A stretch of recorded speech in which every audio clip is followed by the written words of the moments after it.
রমজানের শুরুতেই উৎসবের আমেজ কেনাকাটায় পোশাক অলংকার থেকে সাজগোজের প্রসাধনী দোকানে দোকানে এখন ঈদ বাজারের প্রস্তুতি।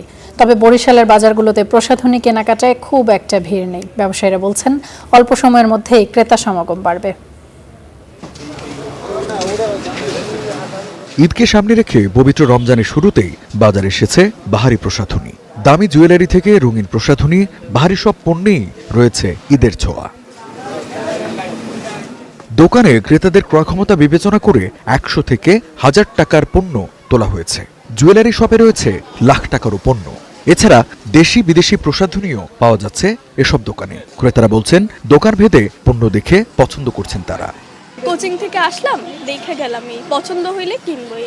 এখানে যেগুলো আছে ওগুলো মানে রেগুলার ইউজ করার জন্য ভালো, মানে মোটামুটি ভালোই করা যায়। এর জন্য জাস্ট একটু চেক আউট করতে আসছে যে কেমন পণ্যগুলো। এই যাওয়ার পথে দেখলাম, তো এখন দাম অতটা বলতে পারি না, যে কয়টা জিজ্ঞাসা করলাম মোটামুটি ঠিক আছে। তবে এখনও জমজমাট হয়ে ওঠেনি বরিশালের প্রসাধনীর বাজার।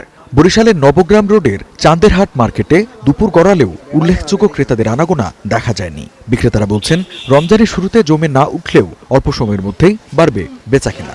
এখন মোটামুটি চলতেছে, কিন্তু সামনে আরো আশা করি ভালো হবে। আমাদের আরো প্রোডাক্ট আসবে সামনে। দাম কমায় রাখার চেষ্টা করি অন্য জায়গা থেকে। আর হচ্ছে আমাদের এখানে অনেক বিকাল দিকে অনেক কাস্টমার আসা যাওয়া করে, মোটামুটি ইনশাল্লাহ ভালো বেচাকেনা হচ্ছে। বেচাকেনা মোটামুটি ভালোই হইতে আছে। 10 রোজা গেলে তারপর বেচাকেনা আল্লাহর রহমতে ভালোই হবে। শখের পণ্য মানে না মূল্যস্ফীতির চাপ। সাধারণ মানুষের হাত কিছুটা সংকুচিত থাকলেও উৎসবের দিন ঘনিয়ে আসার সাথে সাথে বাড়বে ক্রেতা সমাগম, বলছেন ব্যবসায়ীরা।